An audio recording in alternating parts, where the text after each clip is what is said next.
Now it's time to lace up.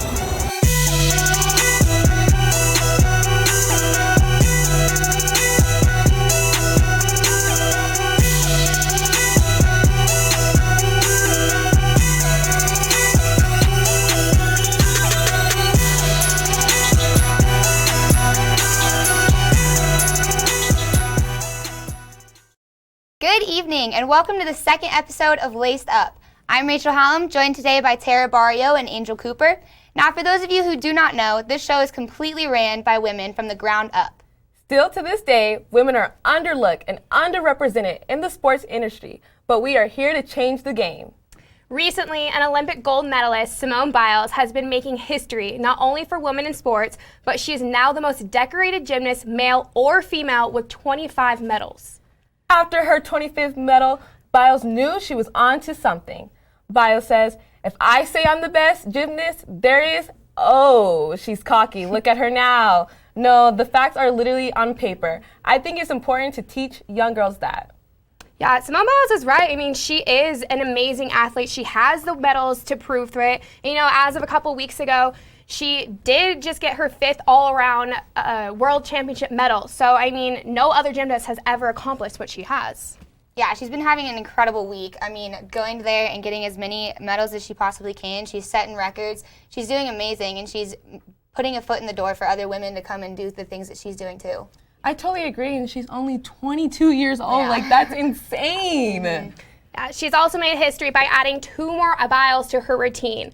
The triple-double and the double-double. Now, these are 2 dismounts that no one has ever achieved in any competition, and she created them herself. So in this video right here, she'll be doing, right now, she'll be doing a layout into a double-double. So, on her layout, and she'll be twisting twice in the air while flipping backwards 2 times. What? Like, who can even, like, what? I mean, it's unreal. Like, you'll hear all, like, the sports analysts and everyone comment, like, they're in awe. They're just like, how is that even possible? How can one human who's that small flip that many times in the air? Yeah. There's so much strength in such a small person. It's incredible to see something like that. Yeah, and let's not forget her triple-double, which is the one that everyone's going crazy about. It's unbelievable. So in here, right here, she will do 3 flips in the air, but while she's twisting 3 times, she'll be flipping 2 times backward. Watch it right here. Ooh. Just insane. Crazy. It's great to see this. I mean, you're going to see Olympians like Michael Phelps and Usain Bolt are now coming to the point where they're going to retire, and gymnastics is so on the rise, and especially for people like Simone Biles. I mean, she's doing incredible. She's making all these records. She's still on the verge of getting other records. It's just great to see somebody like her get to a point where she can make a difference in women's sports. And I know this is a question that's kind of asked a lot, like, who's like the most iconic athlete? And I'm going to ask you two, who do you think is the most iconic athlete? Because personally to me, I think Simone Biles is, if not the most iconic, is definitely one of the most iconic. Yeah, no, I definitely agree. I think that it's really hard to make that differential between different players, especially when you're talking about female versus male perspective. But I definitely agree. I think Simone Biles is a very iconic athlete at this time. I agree with both of you because I feel like she's only 22, so she's still trying to get more medals as she goes on into her career, so she's my top favorite. Now, women are also making a huge name in sports in Colorado. The Mile High Blaze are a female football team. Women playing football does not just stop at Powder Puff or even at flag, and even these women are really changing that. Sydney Wicker was able to talk to the team and find out who the faces of the Blaze are. She hands it off again. Palms bounces it out to the left. Yeah, she gets a block, and now she springs it. She's at the 30. She's at the 20. She's at the 10, and she runs it all the way in for a touchdown. Mile High Blaze. Laced up and changing the game. The Mile High Blaze are a semi-pro female tackle football team. And as rare as hearing about women playing football is, even some of the players did not imagine being able to play football today. I've always thought that I could always compete with the boys and whatever. So it's a great thing to know that we have something of our own now, and that we don't have to hold back, and we can just be athletes and not be judged by it. Sunday kicked off the off-season training for the Blaze, and they had many new faces come out and try out for the sport. Now, not everyone will make the team, but the veterans of the team were excited to get to know some new faces. Like some females are so amazing when it comes to the game, so knowledgeable about it, so they're able to teach, us rookies that really don't know too much about it. They're able to kind of give us that encouragement that we need. So. After 7 years, the Mile High Blaze has went from only 17 members of their team to having over 50. And with that, they range in ages from 18 to 52. All women are accepted on this field, no matter their skill level or their knowledge of the game. They just want to come out here and make a difference. It's special about females playing football because we haven't been groomed, since being 5 years old to play football. So the women that come out here are like sponges. They want to learn, and they're ready to learn, and that's huge. Learning the game is one key of being a member of the Mile High Blaze, but inspiring younger girls and showing them that football can be for anybody is another. I have a 4-year-old daughter, and the fact that I put her in cheerleading this season, and she turned around and threw her pom-poms on the field and said, "I want to play football. I don't want to be a cheerleader. I want to play football." That means everything to me, that my daughter is confident enough that she can do something like that and knows that she has a place. I have a 13-year-old, and she played on an all-boys team. So she plays on a flag football team now, and she's into the football. So to show her and to lead an example where we can still do anything, I love it. The future of women in football is only growing. And the Mile High Blaze are just the start of that change. From Denver, with the Mile High Blaze, I'm Sydney Wicker, CTV 11 Sports. Go Blaze! Come see us. Come check out a game. 1, 2, 3, hey! I absolutely love that. I think that's such a great story. I mean, everyone who knows me can attest to the fact that I wanted to play football growing up too. So I'm just so jealous of these women that are having so much fun now. Women are awesome. What can we say? Yes, I agree. Well, we're going to take a quick break, but don't go anywhere because we will have a live guest joining us in the studio. Stay tuned.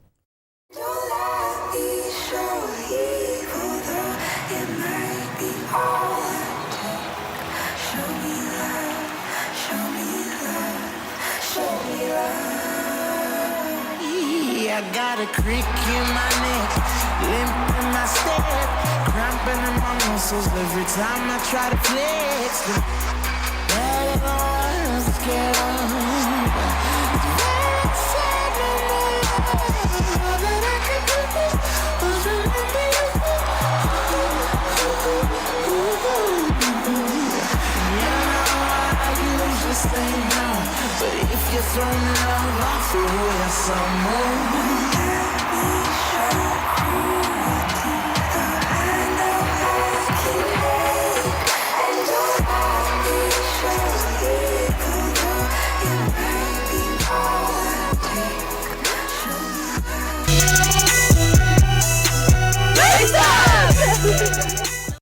Welcome back from the break. In honor of Diversity and Inclusion Week, we are now joined by Kim Mbadinga, Assistant Director of Diversity of Inclusion here at CSU. Welcome, Kim. How are you? I'm good. Thanks for having me. Yes, thanks for being here. Yeah. Feel very empowered being here. Yes. Awesome. You're on the same page as all of us right now. Yes. When you were a female athlete in the 90s, what challenges did you face? Wow. Back in the 90s when I was playing here at Colorado State, I don't really feel like I actually saw a whole lot of challenges at the time. But now reflecting back now that I'm here in an administrative role, doing some more student athlete development, I kind of see some of the challenges that we did have. And pretty much some of them are similar to what we're facing right now with just equity within the sports. We had the same opportunities some of the men's basketball team had, but some of the things that we were facing were just, we didn't have all the right funding, right? The shoes that we had weren't exactly par of what the men had. But, it's just interesting to reflect and kind of show our student athletes now what they have and to be grateful with what they have. Yeah. Yeah, so post basketball, what brought you into working in the diversity and inclusion office? Wow. What was the turning point? I'm going to tell you, I always had a long-term goal to get into athletic administration. So got into coaching shortly after I finished playing. And then what brought me back to Colorado State was I was actually on staff with women's basketball. So that was really exciting to be able to come back to the place that gave me so much. And so shortly after that, I moved into administration, and I've been doing this work, which is awesome because student development with the diversity inclusion emphasis is everything that's outside of the classroom and everything outside of their sport. So we're developing them and growing all of our student athletes as people. Yeah. That's awesome. So you got to play with athletes like Becky Hammond. Yeah. What was that like?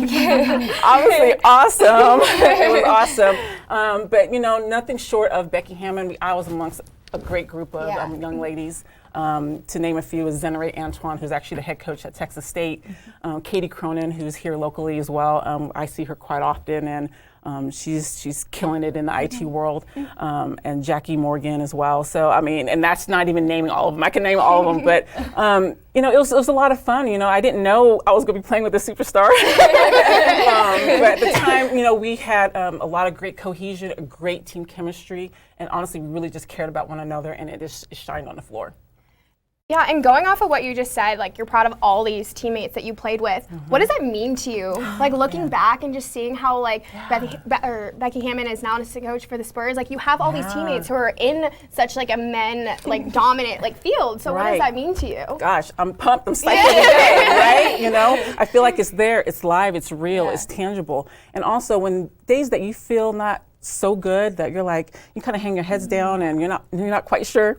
You think about those that you surrounded yourself with, those are out there that are doing it, that are facing those same challenges, and you just keep going. So that's awesome. Yeah. I mean, going off of that kind of the same thing, the NCAA women's basketball has definitely gone up in viewership over the past couple of years. And I mean, last year they had more viewers than they've ever had since 2004. What to you, how do you feel about that, seeing that increase? I'm ecstatic, you know. The growth of women's sports and the visual opportunities they have with TV and just getting out there in the media, trying to get this, you know, where we are right now, and be able to speak about these issues and say what they are and advocate for that. I just think that it's grown so much, it's only going to get better, but we're far from being done. And we need people to watch women's sports and support them and get out there. Just speaking here at Colorado State, I mean, all of our women's sports teams are awesome and fantastic. They work just as hard as our other teams, and I think we just need to continue to support all of them and get out there and just say, hey, you know, keep going, keep doing it, you know, because there are going to be some people out there who are watching, including my daughters, and getting inspired and feeling good about that. Yeah. What advice would you give to young girls going into sports? Oh, gosh, that's a little question, you know. And when you ask me that, I can't help to think again of my daughters, you know, and moving ahead and all the things that it teaches you, you know, strength, perseverance, be able to handle adversity, those things. And so I would say try it. You know, I think sometimes we feel like there's certain lanes we need to stay in, right? You know, just watching the clip with the women's football team here in Colorado. I mean, you never know, you know. So again, opportunity. I tell my daughters, let's just try it and try it and see it through. Let's try soccer. Let's try volleyball. Let's try swimming, whatever it may be, and see it through because you never know. You might realize you might stumble on something that you really love and you're really good at, and it builds a whole lot of character within yourself. Yeah. Coming off of your own experience, did you try any other sports before basketball? Oh yeah, of course I was a athlete. I did. So basketball happened to be my passion, but starting off, I was a very strong swimmer, not competitively, but that's just part of my history, my identity. And so it was that. I tried softball and I was terrible. I just was terrible, but love watching it. It's great. I love watching it. I tried volleyball and then I ran cross country and I ran track. I was a long jumper, triple jumper in track. But basketball was my love and I stuck with it and it proved to be very fruitful. That's awesome. So since playing basketball here at Colorado State and having the sport that you did back then, do you think that now the support has almost like improved, or do you feel like there's still so much room for improvement? What do you feel? No, I definitely feel like there's been improvement. Okay. Absolutely. I mean, I think as we look over time, and again, looking back, and that was like over 20 years ago, not understanding some of the dynamics that went into supporting women in athletics and where the origin of that. and seeing where it is now, I mean, there is more money going into it. It's just not as comparative as it is on the men's side, right? Yeah. And so that's the reason why we say there needs to be more effort and more intentionality and recognition for that. So it's very promising. I'm a person that sees things half full, you know? Yeah. So I'm excited for the future for that. We just got to continue to persevere and continue to push forward and having great shows like this, celebrating, you know, women in sports. So, yeah. Oh. Well, unfortunately, that is all the time we have for you, Kim. But we appreciate you joining us and sharing your story with us. We really do appreciate it. But don't go anywhere, because coming up next, we have an interview with former CTV Sports swimmer, and you don't want to miss it. Honorary Forest Ranger Betty White here, lending a hand to my dear friend Smokey Bear, because for 75 years, he's only said, only you can prevent wildfires. But there's a lot more to say. Like, if you park your car on tall, dry grass, the hot exhaust pipe can start a wildfire. So keep the animals safe, especially the cute shirtless one. Go to SmokeyBear.com to learn more about wildfire prevention. Welcome back. CSU has many alumni working as women in the sports industry and working to change the presence of women on the sidelines. One former Ram is breaking the barrier from once working at CTV to be able to start working with a conference right out of college. Sydney Wicker was able to sit down with Rachel Vigil to see what her life has been like since CTV and to find out how she's been inspiring women through sports. Hey there, Rams. I'm your sports anchor, Rachel Vigil, for the night, and here's what's happening in the world of Ram sports. This is the WAC Baseball Preview. I'm Rachel Vigil. Since graduation of 2017, CTV alum Rachel Vigil sure has come a long way. In February of 2018, I started my job at the WAC. So far, we've just been doing a lot of studio shows. We've been able to do sidelines, which was one of the big perks to my job now. I've really wanted to be able to do sidelines.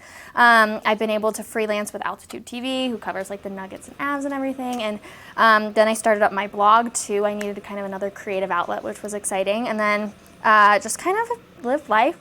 Even after landing a huge job right out of college, Rachel still had work to put in.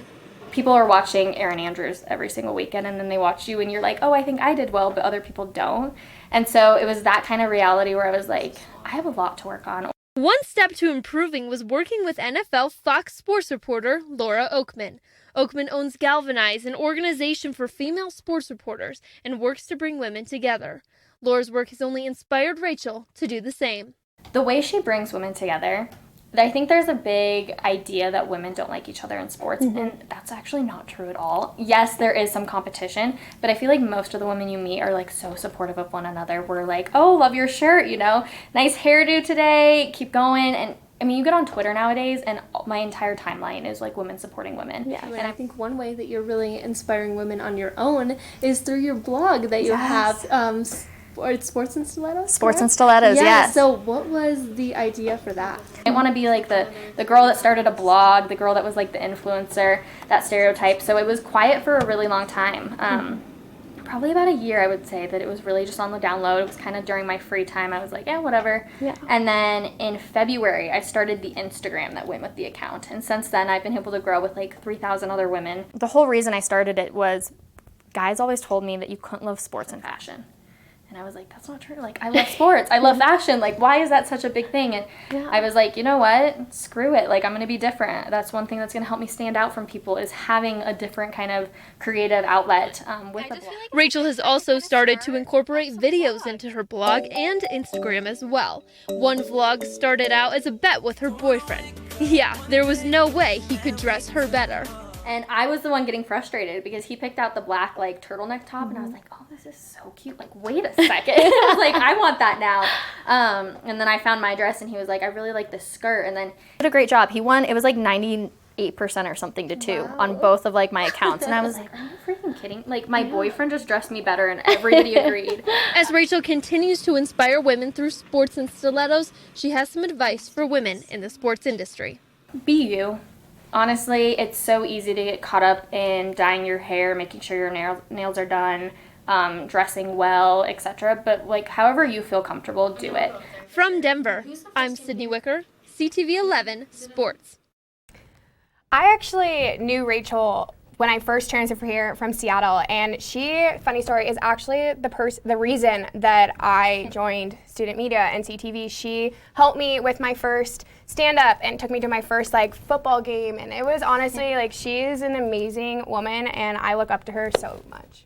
That's so cool. I love that. That's awesome. I honestly, this story was so great to hear because it's so nice to have somebody that can talk about the same things that you're going to go through soon. Like, we're getting to that point where we're going to have to go and get jobs outside of college and stuff. And it's so awesome to see people going through the same experience that we're kind of hoping to have sooner or later. I definitely agree, and I like when she said that all women should work together, especially in this industry, and I like how we're doing this show and working together. Exactly. You got to keep the positivity. Well, we are going to take a quick break, but don't go anywhere because Disruptive Picks is coming up next. Hey Bobo, do trees tell each other stories? I'm sorry, I'm afraid I don't know that. Hey, why don't we go find out? Listen.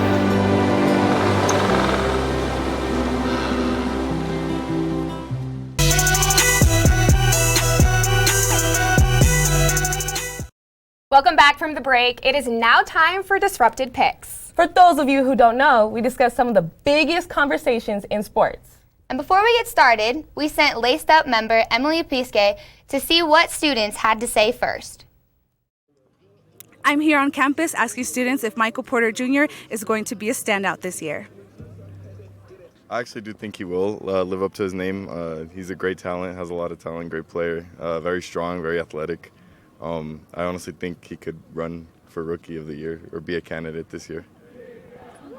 If he is what they say he is, and he's on that pedestal and he's getting this type of attention, then maybe he has a chance. Yeah, I would hope so because I love the Nuggets, and he's gonna be like Kevin Durant if his body sticks together. He falls apart like a piece of glass. So let's hope it's stronger glass this year. So that's my opinion on it, but. Yeah. Completely. Geez Louise, he's coming out there balling really hard. He's like doing it between his legs and making all those dribbles and passing it to his boy Jokic, and he's hitting them threes, I don't know who Michael Porter Jr. is. I've heard of him, but I don't know how he's doing, so I couldn't really answer that.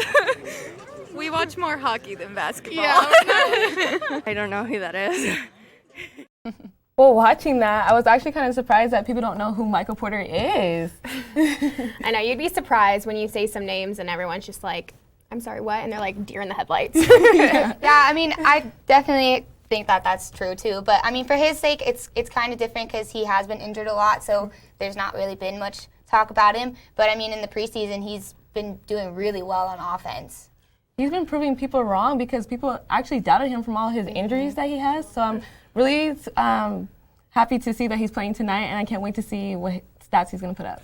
See, my favorite thing, and I think this is just from being an athlete, is when you are injured and then everyone just has these doubts saying, oh, you're not going to come back, you're not going to be the player that everyone expects you to be. And it's like, I think that is almost the best position to be in. It's because you have no worries in the world, and you're like, I'm going to feel this, I'm going to use this, and it's going to motivate me to be the player that I know I can be and that I want to be. And all the haters can say what they want, but look at my stats now, And I just think that is like the best position to be in. Yeah, exactly. And I think that he's definitely taking that aspect to heart too. He's trying so hard to prove that he should be there, and he does deserve to be there. He's getting better shooting percentages than 2 of the top 3 picks in the draft in his same draft, and his offense is just off the charts. He's doing fantastic. The only problem is his defense. I think that if he could show that he has that same strength on both sides of the ball, he could easily be an important cog to that system of team. Yes, definitely he has to prove that he can win games with the Nuggets and go into the finals, and if he can prove that, he's going to be a triple threat with the Nuggets on the West Coast.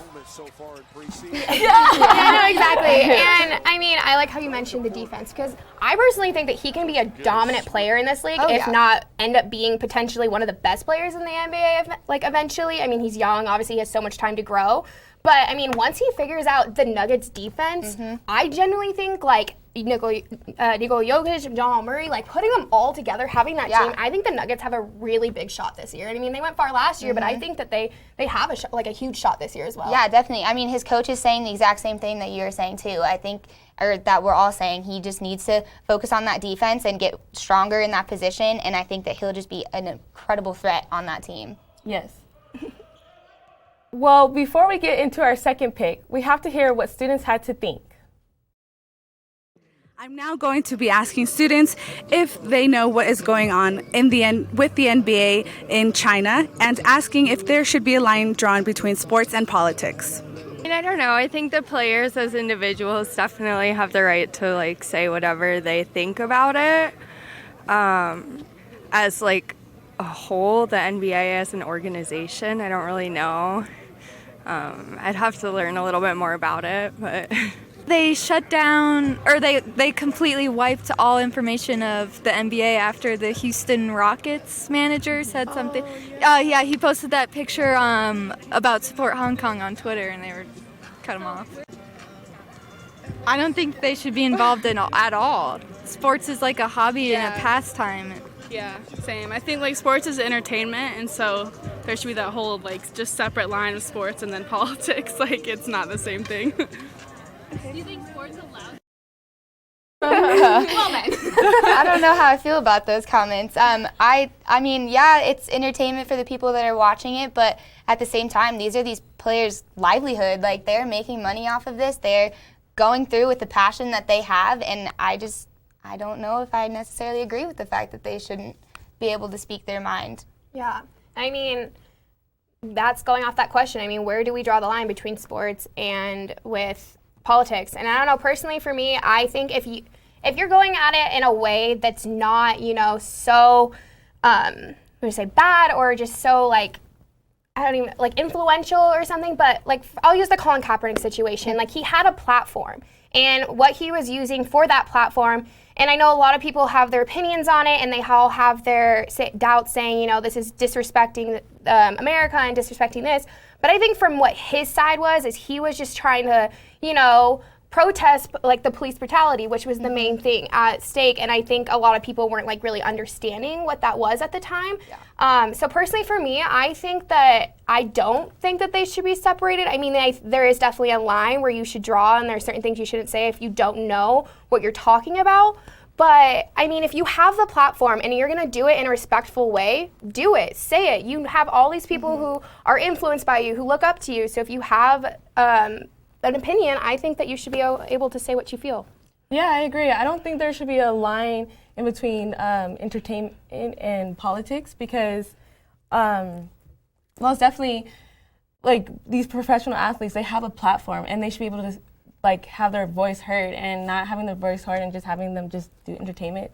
It's crazy. Yeah, I mean, you talk about the platform. They are under such a big spotlight, so anything they do is going to come out as so much more dramatic than it really is. Like, if it was just a normal person that had said something like this, it wouldn't have been so blown out of proportion. But now that it's people who are in such a huge spotlight, their tweets and comments are going to be way blown out of proportion than they can be. So, yeah, and it's definitely a sensitive subject. But as we close out the show, we didn't want to leave before talking about breast cancer awareness. October is dedicated to Breast Cancer Awareness Month, and one CSU Ram knows of someone in her life who has survived. Jessica Mendoza was able to sit down with volleyball player Alana Giles to share her mom's journey with breast cancer. Alana Giles was just a junior in high school when she received shocking and terrifying news. She and her siblings got picked up from school, and it was then and there that their mother had to tell them she had been diagnosed with breast cancer. They got her started on chemo within that week. She was on chemo. She did, I believe, 18 weeks of chemo, and then she got a double mastectomy. It broke my heart just because my mom is such a great person, and that's the last thing that I wanted for her. But through her 18 weeks of chemo, Alana was there for her mom every step of the way. She called me her little nursey. I would not trade it for the world because she's still here, and that means everything to me. And Alana's mother thanked her by also always being there for her. And she would always come to my volleyball games, no matter what she was feeling like. She was always there. That just meant the world to me because I knew she was hurting. Afterwards, I was just so thankful that she made it through it, that I still had my mom with me because I know so many people have lost such important people in their lives. But Giles is not the only Ram to have a role model in their life be affected by breast cancer. Teammate Kirsty Hillier's grandmother survived breast cancer twice. The two were able to share the impacts. Breast cancer is one of those things that affects many families negatively, and that's really sad to say that so many people are affected by it. And each year that passes by and each October that comes up to think about it, it's like I learn of more and more people who've been affected. Reporting from Moby Arena, Jessica Mendoza, CTV Sports. In honor of Breast Cancer Awareness Month, we thought it'd only be suiting to show our support and wear our pink tonight for this show. I love it. It's awesome. Well, Rams, that is all we have this time for this week. Thank you for being a part of the second episode of Laced Up. Be sure to tune in next month to find out about a local kicker who is making history on her high school football team. But for now, to stay updated on sports throughout the week, be sure to follow us on Twitter and Instagram at sports_CTV. Tune back in tomorrow for more news from the people you know and to see Corey Odom breaking down what to look out for in the men's and women's basketball team this season. All on Corey's Countdown. Until next time, keep changing the game and have a great night, Rams.